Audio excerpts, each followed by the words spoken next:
This is Micho, my 13, almost 14-year-old cat. He's an alpha male toiger who enjoys long walks on the beach and shots of milk by the sunset. Today he is going to choose my art supplies as well as the things I'm going to draw. This video was heavily inspired by Cat Volk, another artist YouTuber who had her two cats pick her art supplies. So the way she did it in her video was she placed treats on top of papers that had the prompts written on them.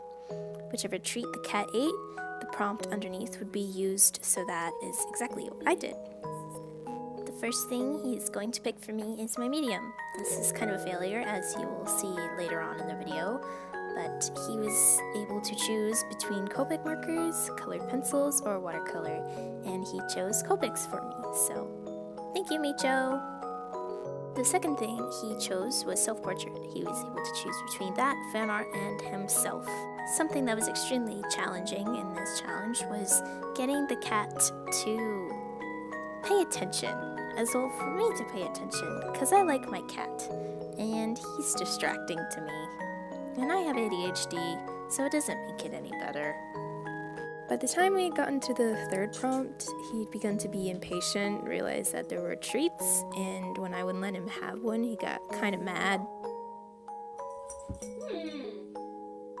This one was for the type of line art, and he ended up choosing lineless art for me, so.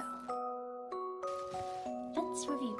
Micho chose for me Copics, self-portrait, with lineless. The next thing that I started to do was I started to thumbnail out the sketch I was going to do for my self-portrait with lineless art. And by the way, the pencil I'm using for this was something that my roommate left in our dorm. So, Nina, if you want your pencil back, text me your address, I guess, and I'll send it to you. Then I started to do the basic sketch for the drawing. I decided to go with the semi-realistic style for it.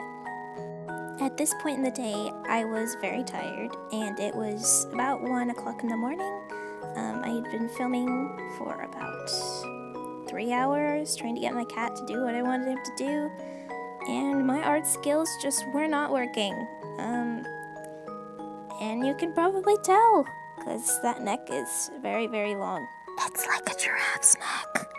And I was really tired, and I shouldn't have been drawing, so I scrapped the drawing and started over again in the morning, and that worked out perfectly, and I came out with a sketch that I really liked. So the moral of the story is that sometimes you have to create bad art in order to create good art. Just look how gross that drawing is! I did some of the sketch off camera because I wanted to get a feel for how I wanted the face shape to be without wasting a ton of camera space. And once I got a basic outline of what I wanted, I started adding in more details while I was filming, adding in the eyes and stuff. And this is actually sort of almost like a redraw of a drawing that I did about half a year ago or so. Of myself with a flower in my eye, but it was really just to hide. It was really just so that I didn't have to draw the other eye. So instead, I put the flower in my mouth so that I could avoiding the eye, if that even makes sense. Now I'm going in with my Copics and adding color into the drawing, going from light to dark. But then I kind of cheated a lot because I added in colored pencil and pastel and gouache. I prefer to work with mixed media. Maybe one day I'll do a video where I do a drawing completely in one specific medium. Today's not that day, you idiot! So, I don't know, it just didn't feel natural for me to do a drawing, especially of myself that's supposed to be realistic, without using other mediums. So yeah. So you can definitely see me using other mediums and cheating a lot, which is the basis of this drawing, or this challenge. But again, if you guys want to see me retry the challenge and taking it more literally, I would do it, because this was a total failure. But, yeah. This is the drawing all complete. I hope you like it. If you did, please let me know.